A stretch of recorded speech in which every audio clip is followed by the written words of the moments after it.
मैं अपने सभी भाई बहनों का स्वागत करती हूँ आपके अपने YouTube चैनल प्रकृति पुरुष में। लगभग 2 घंटे की थका देने वाली किंतु आशापूर्ण चढ़ाई के पश्चात वे पहाड़ी के शिखर पर स्थित उस चट्टान की तलहटी में पहुंच गए जिसे मातंग पूर्वजों की चट्टान के नाम से पुकारते थे। चूँकि मातंग इस चट्टान पर प्रायः रात्रि के समय आते थे, उन्होंने उसके ऊपरी छोर में एक कुंडली तराश रखी थी जिसमें रस्सी अटकाकर सहजता से चढ़ाई की जा सकती थी। किंतु उस समय जब बाबा मातंग ने रस्सी का एक सिरा ऊपर की ओर फेंका, दूसरा सिरा जो उनके हाथ में रहना चाहिए था फिसल गया। घने अंधेरे में उन्हें अपने हाथ भी नहीं दिखाई दे रहे थे। ये मानकर कि रस्सी का एक सिरा ऊपर चट्टान की कुंडली में अटक गया होगा और रस्सी लटक गई होगी, उन्होंने कदाचित लटकती हुई रस्सी को ढूंढने के लिए इधर उधर हवा में हाथ मारे। पूर्वजों से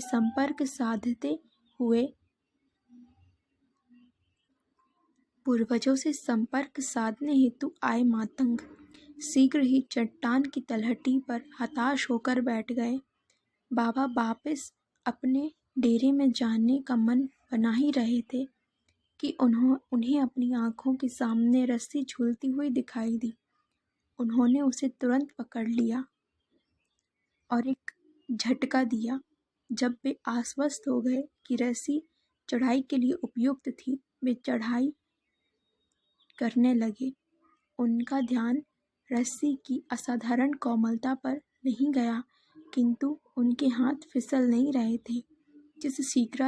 जिस शीघ्रता से, जिस तीव्रता से एक गिलहरी वृक्ष पर चढ़ती है, उसी तीव्रता से वे चट्टान पर चढ़ गए। ऊपर चट्टान पर चढ़ने के पश्चात उन्होंने संतोष पूर्वक नूतन हवा में श्वास ले ली। तब उनका ध्यान इस बात पर गया कि जिस रस्सी से वे चढ़कर ऊपर आए थे, वह कुंडली में नहीं अटकी हुई थी। आश्चर्यजनक रूप से रस्सी चट्टान पर ऐसे ही पड़ी हुई थी। रस्सी का छोर देखने की जिज्ञासा में उन्होंने अपने सामने अंधकार में दृष्टि डाली और उन्हें दिखाई दिया ब्रह्मांड का छोर। एक प्रकाशमय आकृति जुगनू की भांति दीप्यमान थी। उन्होंने उस आकृति को पहचानने में तनिक भी देर नहीं की थी। वे कोई और नहीं अपितु चिरंजीवी हनुमान जी थे। जिस वस्तु का सहारा बाबा मातंग ने चढ़ने में किया था, वह कोई रस्सी नहीं थी, वह तो हनुमान जी की पूंछ थी। वे चट्टान के ऊपर ध्यान मुद्रा में विराजमान थे।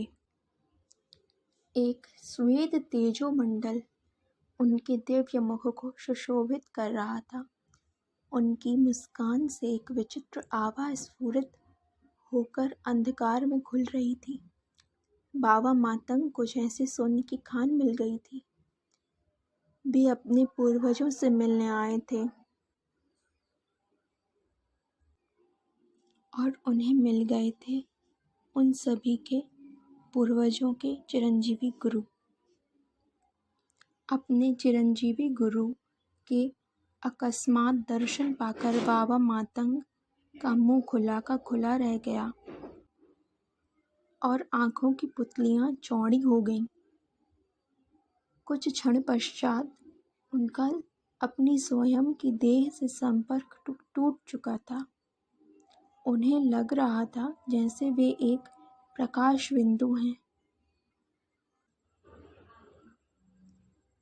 किंतु उनकी देह कहीं लुप्त नहीं हुई थी।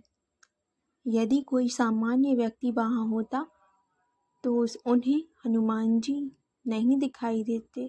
उन्हें केवल बाबा मातंग चट्टान के मध्य मतिमंद अवस्था में गिरते, उठते और लुढ़कते दिखाई देते।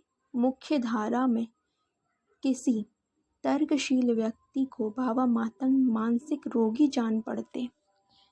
और किसी भक्त को संभवतः ऐसा प्रतीत होता जैसे उनमें हनुमान जी की दिव्य शक्ति प्रवेश कर गई है।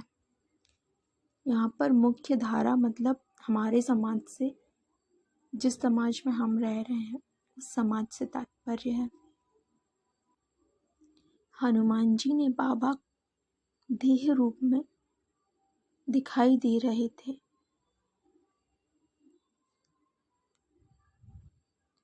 उन्होंने देखा, अब यहाँ पे हनुमान जी देख रहे हैं बाबा को। उन्होंने देखा कि बाबा की देह पहले कुछ समय तक ऐसे कांपी जैसे भयंकर ज्वर से पीड़ित हो। तत्पश्चात चट्टान पर ऐसे पसरी जैसे कोई चादर गिरा हो। तत्पश्चात हनुमान जी के चारों ओर ऐसे लुढ़कने लगी जैसे घूमता हुआ लट्टू। नश्वर देह किसी अनश्वर शक्ति के समीप कैसे व्यवहार करेगी, कोई नहीं बता सकता। कुछ क्षण की इस भ्रांतिचित गतिविधि के पश्चात बाबा मातंग हनुमान जी के चरणों में साष्टांग नमस्कार की अवस्था में स्थापित हो गए। रात्रि की सन्नाटे में चट्टान पर गिर रहे उनके आंसू की बूंदों की ध्वनि स्पष्ट सुनाई दे रही थी। उठो बाबा, हनुमान जी ने स्नेहपूर्ण आदेश दिया।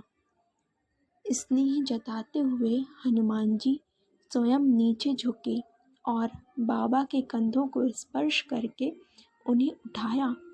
बाबा न केवल शारीरिक रूप से खड़े हुए अपितु मानसिक रूप से भी वे अपनी देह में लौट आए। देखा कि सुचेता, विचेता और चित्ता भी उनके पार्श्व में खड़े थे, तो उन्हें चट्टान पर आने का उद्देश्य स्मरण हो आया। उन्हें कोई शब्द नहीं सूझ रहे थे, तो वे आदरपूर्वक सिर झुकाकर खड़े रहे। वे प्रतीक्षा करने लगे कि हनुमान जी उनके मन के विचारों को पढ़कर स्वयं ही वार्ता प्रारंभ करें।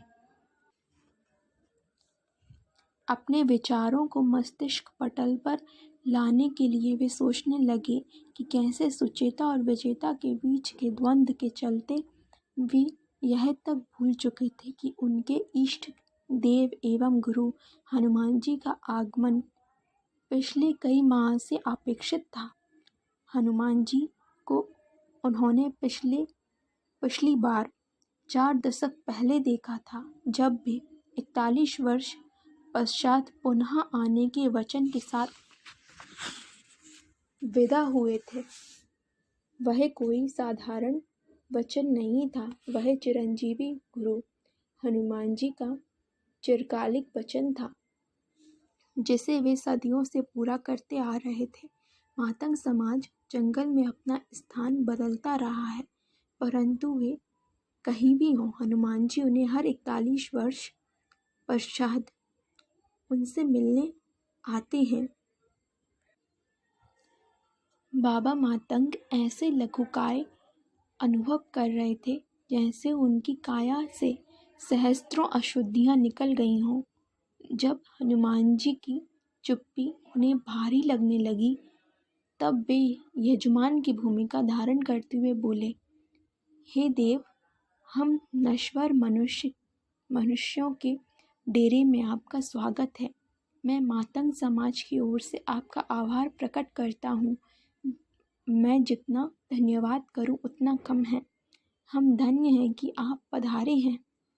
हनुमान जी के शांत मुख पर एक व्यापक मुस्कान उभर आई। अपनी रहस्यमयी वाणी में वे आनंद पूर्वक बोले, मुझे लगा कि आप जन मेरे पास आए हो, ना कि मैं आपके पास। इसके आगे की स्टोरी हम नेक्स्ट पार्ट में कंटिन्यू करेंगे। Thank you so much.